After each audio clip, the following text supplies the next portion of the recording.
오늘 여러분과 저에게 주시는 하나님의 말씀은 누가복음 22장 31절부터 33절 말씀입니다. 시몬아, 시몬아, 보라, 사단이 밀가부르듯 하려고 너희를 천고하였으나 그러나 내가 너를 위하여 내 믿음이 떨어지지 않기를 기도하였노니 너는 돌이킨 후에 내 형제를 굳게 하라. 저가 말하되 주여, 내가 주와 함께 오게도 죽는데도 가기를 준비하였나이다. 어떠한 상황이 와도 흔들리지 않는 믿음을 갖기를 바라시는 성도 여러분, 주님 안에서 안녕하십니까? 하나님께서 오늘 함께 말씀을 나누며 은혜를 누릴 때에 성령의 인도하심으로 바르게 깨닫고 우리에게 약이 되고 힘이 되는 능력의 말씀으로 채워주시기를 주님의 이름으로 축원합니다. 여러분은 준비가 되셨습니까? 세상에서 존재하는 가장 안전한 곳은 어디일까요? 폭풍, 지진, 해일과 또한 핵폭발 등등 여러 천재지변과 재앙으로부터 또는 전쟁으로부터 우리를 보호해줄 가장 안전한 곳은 세상에 어디일까요? 사람들은 찾을 수 없기에 달과 화성으로 아예 도망쳐버리는 방법을 선택하고 연구하고 있는지도 모르겠습니다. 머지않아 지구가 흔들릴 것입니다. 우리가 보이는 것뿐만 아니라 보이지 않는 것들도 흔들려서 단단하게 붙들려 있는 것만 남게 될 것입니다. 그것은 하나님께서 하시는 일이 아니라 바로 같이 죽기를 바라는 사단이 할 것입니다. 거기에 우리는 준비가 되어 있어야 합니다. 예수님께서 이제 십자가에 달려 돌아가실 시간이 다 되어 마음이 답답하셨습니다. 주님은 미래를 보셨고 그들을 위한 거의 대부분의 준비를 마치셨습니다. 비록 도망가고 또 배반하고 저주하는 일이 있을지라도 다시 돌아오고 다시 일어설 것을 보셨습니다. 그런 제자들에게 하신 말씀, 특히 베드로에게 하신 말씀을 통해서 오늘을 살아가는 우리에게 보약같이 말씀하심을 살펴볼 수 있게 되기를 바랍니다. 첫 번째, 사단의 청구권. 시몬아, 시몬아, 보라, 사단이 밀가부르듯 하려고 너희를 청구하였으나. 마지막 6월절 떡을 먹는 그곳에 베드로와 함께 모인 제자들 중에서는 누가 큰지를 따지는 다툼이 있었습니다. 그 다툼의 시작은 나를 팔자에 대한 주님의 언급 때문이었습니다. 누가 예수님을 배반하여 팔자인가? 제자들은 순간 의심의 눈초리로 서로를 살펴보았을 것입니다. 뭔가 이상한 느낌이 없는지, 평소와 어떻게 다른지, 그때에 예수님께서 십자가에 달려 돌아가신다는 사실을 여러 번 말씀하셨음에도 불구하고 그것을 기억하는 제자는 단 한 사람도 없었습니다. 팔려고 했던 유다까지 예수님께서 가장 극형인 십자가에 달려 돌아가시리라는 생각은 꿈에도 하지 못했습니다. 단지 그 전에 예수님께서 그 어렵고 힘겨운 상황을 뛰쳐나올 것이라고 생각했기 때문이었습니다. 유다는 예수님을 자신과 같은 존재라고 생각한 것입니다. 의심의 눈초리로 서로를 쳐다보면서 서로에게 신문합니다. 그러다가 나는 결코 그렇지 않아. 나는 예수님의 가장 가까이 있는 사람이야 하면서 서로 더 크다고 말하기까지 발전했던 것입니다. 이 모습을 아마도 예수님께서 바라보고 계시지 않았을까 합니다. 그들은 조금 전에 예수님께로부터 발도 씻음을 받은 사람들이었습니다. 그럼에도 그들은 변화의 모습이 없는 것 같습니다. 답답한 그들에게 예수님께서는 말씀하십니다. 예수께서 이르시되 이방인의 임금들은 저희를 주관하며 그 집권자들은 은인이라 칭함을 받으나 너희는 그렇지 않을지니 너희 중에 큰 자는 젊은 자와 같고 두목은 섬기는 자와 같을지니라. 예수님께서는 말씀하십니다. 너희는 그렇지 않을지니 세상은 하나님께서 통치하시지요. 아무리 재능이 많아도 그 재능을 주시는 분은 하나님이시고요. 아무리 능력이 많아도 기회를 만드시는 분은 하나님이시지요. 모든 것이 다 망가져 버렸다고 이제 할 수 있는 일이 없다고 포기하려는 순간이라 할지라도 하나님께서 개입하시면 희망이 살아나고 놀라운 역사가 일어나는 것입니다. 예수님께서는 비천한 제자들이 세상적인 것에 눈을 감고 이제는 하늘의 것에 눈을 떠야 함을 말씀하시는 것이었습니다. 하늘은 세상의 질서와 다릅니다. 하늘은 가장 큰 자가 섬기는 자입니다. 온 우주의 주제이신 만왕의 왕이신 예수님께서 이 땅에 섬기러 오셨습니다. 섬김을 받는 데 익숙한 사람들에게 이것은 혁신적인 것이었고 이해가 가지 않는 것이었습니다. 사단은 끊임없이 도전합니다. 세상에 존재하는 모든 사람들은 죄로 인하여 이기적이기 때문에 결코 하늘의 질서를 따라올 수 없다고 말하면서 하나님께서 선택하시고 인도하시며 함께 하시는 그런 사람들마다 그렇지 않다고 사단은 우기지요. 세상에 죄악의 관연함으로 인해서 홍수로 세상을 뒤엎었음에도 불구하고 뻔뻔하게 그것이 자기 잘못이 아닌 것처럼 지구의 대표자로 하늘에 총회해 왔던 사단을 하나님께서는 무시하시지 않으시고 질문하십니다.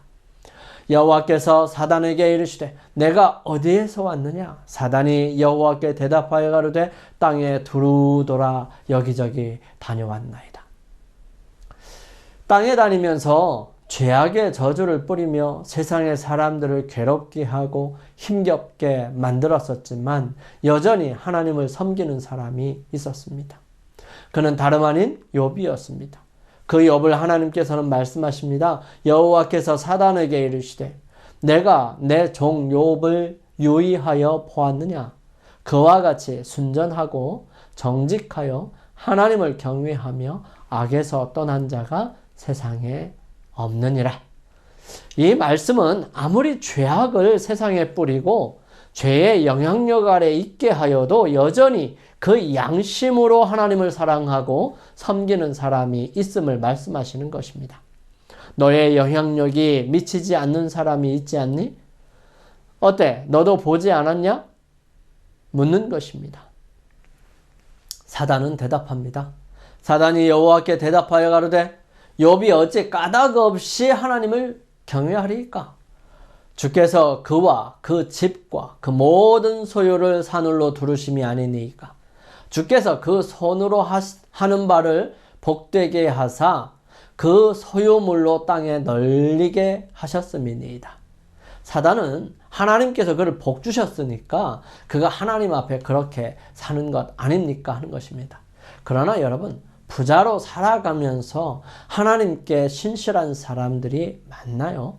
아니면 자신의 욕심과 자신만을 위해 살아가는 사람들이 많나요? 부자들 중에는 어쩌다 그런 사람이 있는지 모르지만 대부분은 그렇게 살지 않습니다. 그리고 순서는 하나님께서 축복하셨기 때문에 하나님을 섬기는 것이 아니라 하나님을 온전히 섬길 때 축복이 오는 것이 아닐까요? 사실 축복과 상관없이 하나님과의 관계는 일정해야 합니다. 우리가 축복을 받았을 때나 전혀 받지 않고 있을 때나 언제나 하나님은 하나님이시고 경배를 받으셔야 하는 거룩한 존재이십니다. 욥의 신앙은 바로 이런 거룩한 삶이었습니다.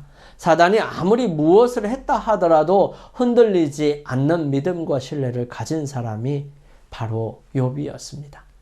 자신의 몸을 깨진 기와장으로 긁을 만큼 힘겹고 고통 속에 있었지만 그는 언제나 하나님께 대한 절대적인 믿음과 신뢰를 가지고 있었던 것입니다.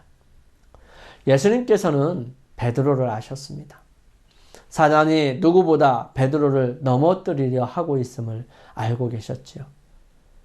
주님께서는 말씀하십니다. 시몬아, 시몬아, 보라, 사단이 밀 까부르듯 하려고 너희를 청구하였으나. 우리 모두는 같은 처지에 있습니다. 주님께서 마지막 때에 대해 설명하시면서 다음과 같이 말씀하시죠.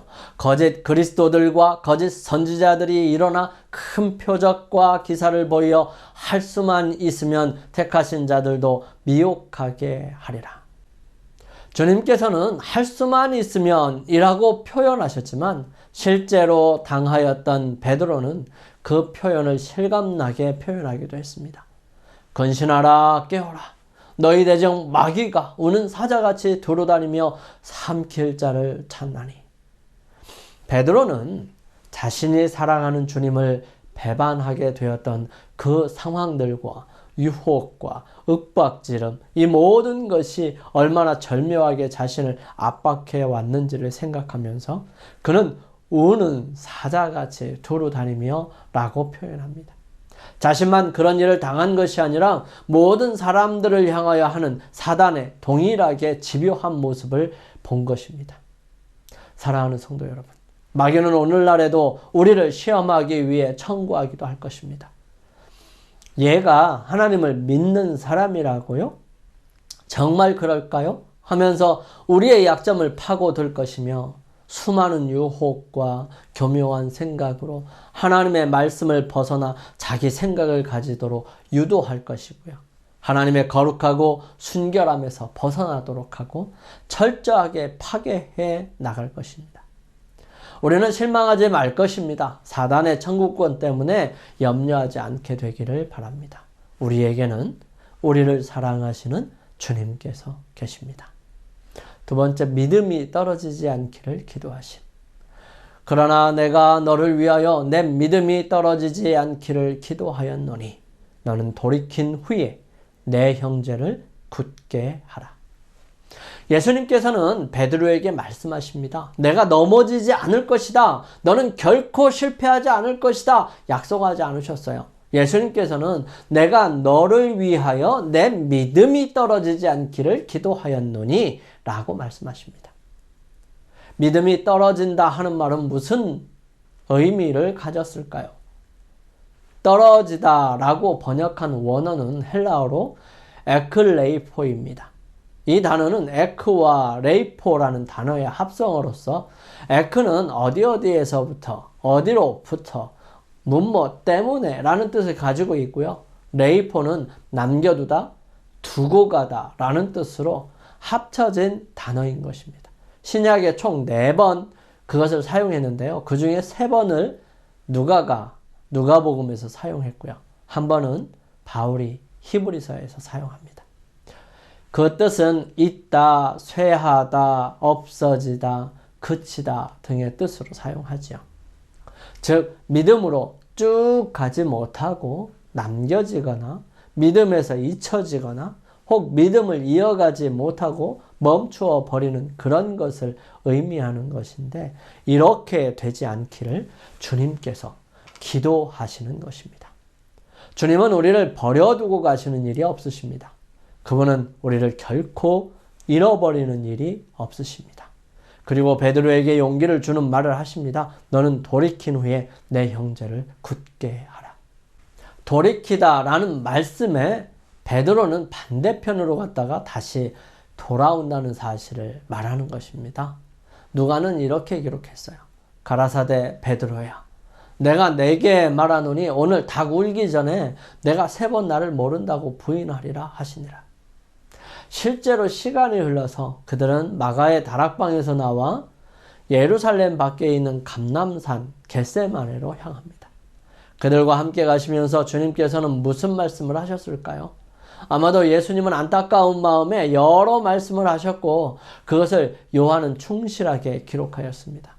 요한복음 14장에서 16장은 정말 소중한 내용이기도 합니다.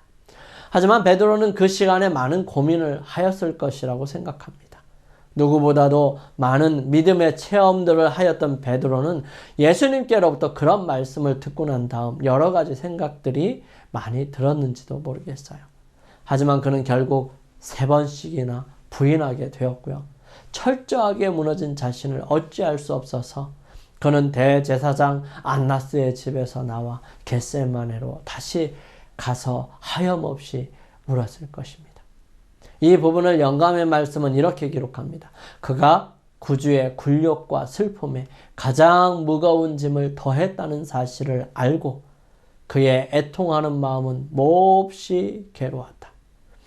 예수께서 당신의 아버지께 자기의 영혼의 고통을 토로하시던 바로 그곳에 와서 베드로는 자기의 얼굴을 땅에 대고 죽기를 원했다.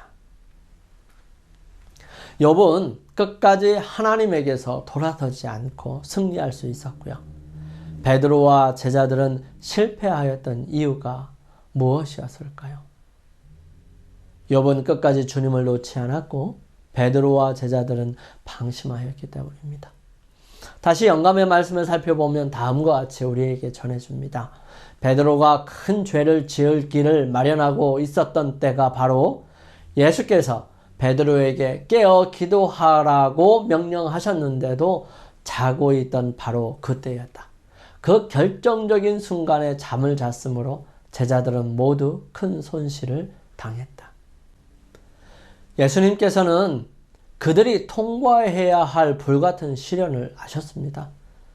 그분은 어떻게 사단이 그들의 감각을 마비시켜서 그들로 시련을 대비하지 못하도록 할 것인지를 아셨어요. 그러므로 예수님께서는 그들에게 경고를 주셨던 것입니다. 그들이 만약 동산에서 깨어 기도하면서 시간을 보냈더라면 베드로는 자기 자신의 연약한 힘만을 의지하도록 버려지지 않았을 것입니다. 그는 믿음을 붙드는 데 실패하지 아니하였을 것입니다. 그는 또 주님을 부인하지 않았을 것입니다. 제자들이 고민 가운데 계시는 그리스도와 같이 깨어 있었다면 그들은 십자가 위에서 고통당하시는 그분을 바라볼 수 있도록 준비되었을 것입니다. 하지만 그들 중에 십자가 앞에 있었던 사람은 오직 요한뿐이었어요. 제자들은 그분의 압도적인 고민의 성격을 전혀 알지 못했습니다. 그들은 당신의 고통과 죽음과 부활에 대하여 예언하신 그분의 말씀을 회상할 수도 없었어요. 만약에 기도했더라면 그런 모든 것들이 생각났겠죠. 가장 어둡고 극심한 시련의 때에 희망의 빛들이 어두움을 비춰서 그들의 믿음을 유지할 수 있게 했을 것입니다. 하지만 그들은 그 시간에 잠을 이기지 못했고 그것을 극복하려고 하늘의 능력을 의지하지 아니하였습니다. 그러므로 베드로는 철저하게 실패하게 되었고요. 예수님을 3번이나 부인하고 겟세마네 동산에 와서 하염없이 울고 있는 것입니다. 하지만 거기서 멈추지 않고 돌이킬 수 있도록 그에게 믿음을 북돋아 주시지요. 돌이킨 후에 내 형제를 굳게 하라. 사무엘이 전국을 돌아다니면서 선지자 학교를 세우고 많은 사람들을 의의 길로 들어서도록 쉴 새 없이 가르치고 교훈하고 지도하고 있었습니다. 하지만 그런 사무엘을 뒤로하고 왕을 구하는 이스라엘 백성들에게 마음이 많이 상하였습니다. 속상해하고 있는 사무엘에게 하나님께서 말씀하십니다. 여호와께서 사무엘에게 이르시되 백성이 내게 한 말을 다 들으라. 그들이 너를 버림이 아니요 나를 버려 자기들의 왕이 되지 못하게 함이니라. 하나님께서는 선지자 사무엘을 통하여 이스라엘 백성들을 통치하시고 계셨고요. 왕이 없어도 그들을 보호하시고 그들을 지켜주심에 대해 부족함이 없었습니다. 하지만 그들은 불안했어요. 수많은 이방인들의 군사들과 싸움 소식을 들을 때에 그들의 불안감과 두려움은 더욱 커져만 갔습니다. 그들은 왕을 구했고요. 그 왕을 통하여 대신 싸우도록 했습니다. 그들이 뽑은 왕은, 그들이 원하는 왕은 왕다운 사람이었습니다. 풍채가 좋고 또 보통 이스라엘 사람들보다 키가 크고 싸움을 잘하게 생긴 사람, 그들이 원하는 사람은 다름 아닌 사울과 같은 사람이었고요. 그가 왕이 되는 것을 마음에 좋아하였습니다. 그들의 생각이 틀렸다는 사실을 알기까지 얼마 걸리지 않았습니다. 하나님께서는 그런 그들의 생각이 잘못되었으므로 다시 하나님께 돌아오기를 원하셨습니다. 그들은 고백하지요. 모든 백성이 사무엘에게 이르되 당신의 종들을 위하여 당신의 하나님 여호와께 기도하여 우리로 죽지 않게 하소서. 우리가 우리의 모든 죄에 왕을 구하는 악을 더하였나이다. 사무엘은 말합니다. 사무엘이 백성에게 이르되 두려워 말라. 너희가 과연 이 모든 악을 행하였으나 여호와를 쫓는 데서 돌이키지 말고 오직 너희 마음을 다하여 여호와를 섬기라. 돌이켜 유익하게도 못하며 구원하지도 못하는 헛된 것을 쫓지 말라. 그들은 헛되니라. 여호와께서는 너희로 자기 백성 삼으신 것을 기뻐하신 거로 그 크신 이름을 인하여 자기 백성을 버리지 아니하실 것이요. 나는 너희를 위하여 기도하기를 쉬는 죄를 너희 여호와 앞에 결단코 범치 아니하고 선하고 의로운 도로 너희를 가르칠 것인즉 너희는 여호와께서 너희를 위하여 행하신 그 큰 일들을 생각하여 오늘 그를 경외하며 너희의 마음을 다하여 진실이 섬기라. 만일 너희가 여전히 악을 행하면 너희와 너희 왕이 다 망하리라. 주님은 제자들을 위하여 믿음이 떨어지지 않도록 기도 드리셨습니다. 이스라엘 백성들을 위해 사무엘은 기도하는 일을 쉬지 않겠다고 말합니다. 우리가 승리를 얻을 수 있고 또한 우리의 삶에서 믿음에서 떨어지지 않고 여전히 주님 안에 거하기를 원한다면 우리는 우리 자신을 위해서 그리고 그렇게 되기를 원하는 다른 사람들을 위해서 기도를 드려야 합니다. 그리고 우리에게 부탁하십니다. 내 형제를 굳게 하라. 우리의 준비. 저가 말하되 주여 내가 주와 함께 오게도 죽는데도 가기를 준비하였나이다. 예수님의 말씀에 베드로는 주먹을 불끈 쥐면서 말했겠죠. 주여 내가 주님과 함께 오게도 죽는데도 가기를 준비하였습니다. 무슨 준비를 하였을까요? 베드로가 한 준비는 무엇일까요? 예수님께서 말씀하십니다. 이르시되 이제는 전대에 있는 자는 가질 것이요 주머니도 그리하고 검 없는 자는 겉옷을 팔아 살지어다. 내가 너희에게 말하노니 기록된 바 저는 불법자의 동류로 여김을 받았다 한 말이 내게 이루어져야 하리니 내게 관한 일이 이루어 감이니라. 저희가 여짜오되 주여 보소서 여기 검 둘이 있나이다. 대답하시되 족하다 하시니라. 베드로는 검을 준비하였습니다. 아마도 검을 준비한 사람은 열심나원 시몬과 베드로였을 것입니다.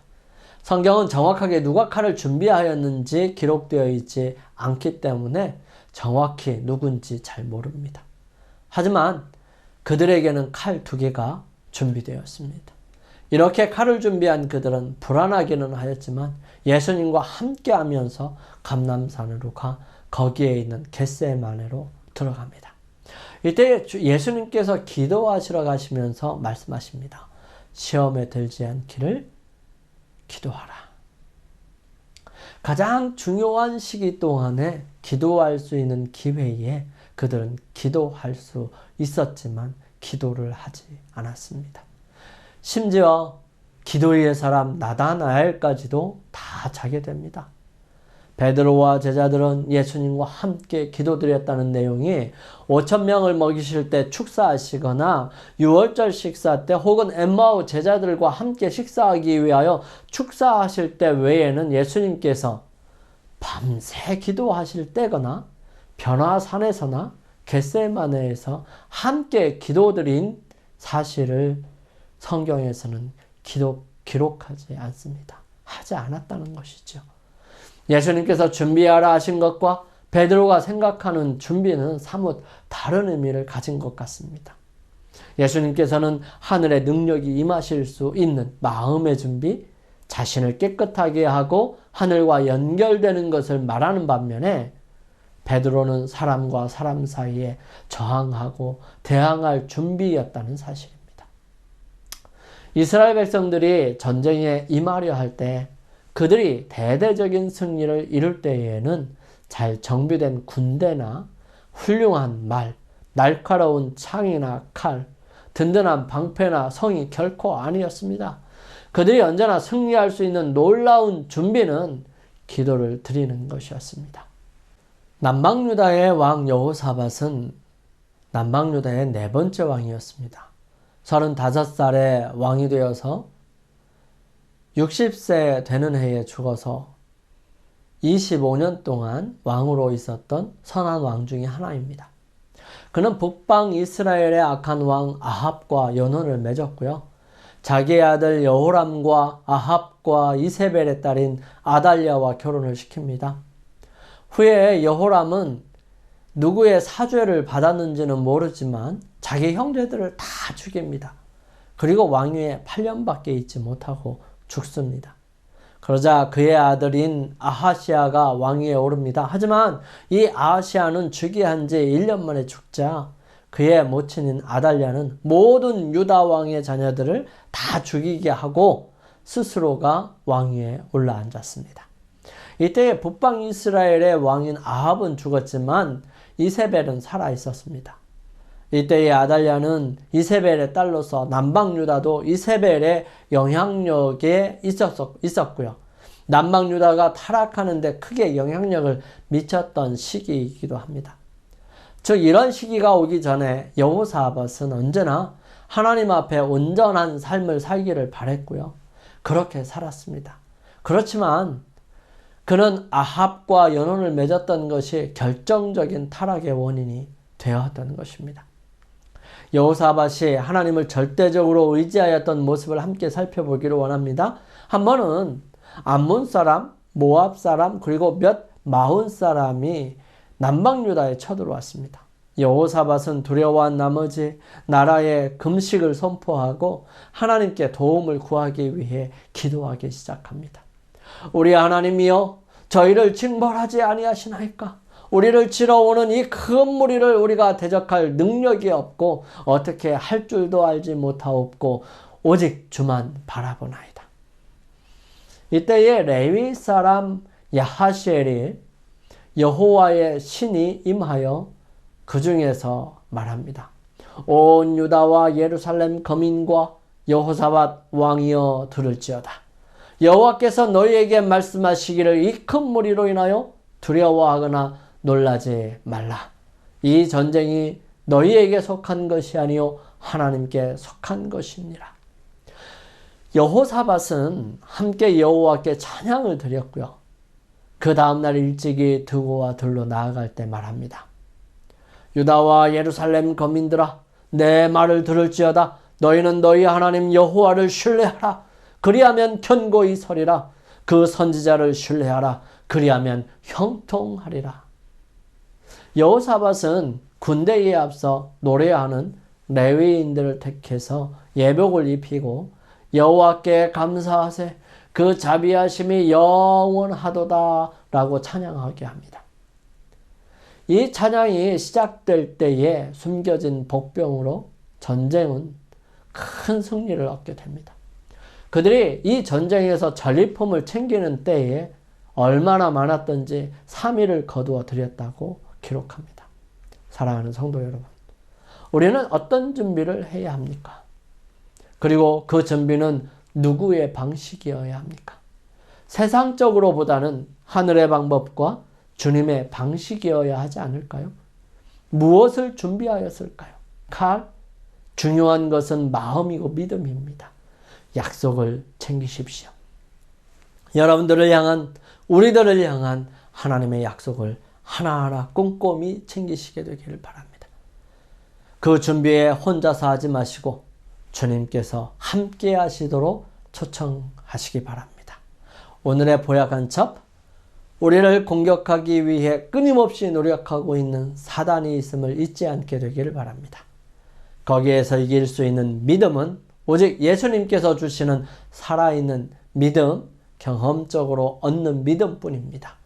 또한 다시 일어서는 것이 의인이며 그들을 더 강하게 해주시는 분도 주님이십니다.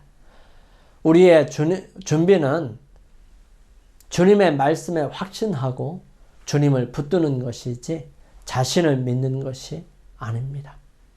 우리 함께 제대로 된 준비를 위해 결심하시면서 기도드리시겠습니다.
거룩하신 저희들의 아버지 하나님, 주님께서 역사하시고 붙드심으로 저희들의 마음과 삶을 통하여 온전한 준비를 해나갈 수 있도록 인도하여 주시옵소서. 비록 저희들을 시험하고 하나님께 대한 믿음이 진실한지 살펴보기 위하여 유혹할 때에 주님, 견딜 수 있는 믿음과 능력을 허락하여 주시사 모든 유혹을 벗어버리고 죄를 짓지 않고 주님 앞에 온전히 나아갈 수 있도록 힘과 주님께서 직접 함께하여 주시옵소서. 사랑의 아버지 하나님, 저희들은 연약하고 부족한 것이 많은 사람입니다. 하지만 예수 그리스도를 통하여 우리에게 놀라운 축복을 허락하셨고 또한 그러한 축복을 위하여 미리 기도하셨고 또 성령을 통하여 지도하고 계심을 압니다. 주님, 저희들 결코 희망을 버리지 않도록 도와주시며 어떠한 순간이 있다 할지라도 주님을 부여잡고 주님과 함께 사는 그런 사람들이 되게 인도하여 주옵소서. 주의 놀라우신 섭리와 은혜가 늘 함께하여 주셔서 영적으로 살찌고 온전하게 주님 안에 준비되어가는 저희들 되게 인도하여 주시옵기를. 저희들을 사랑하시며 언제나 함께하시는 우리 주님 예수 그리스도의 이름으로 간절히 기도드리옵나이다. 아멘.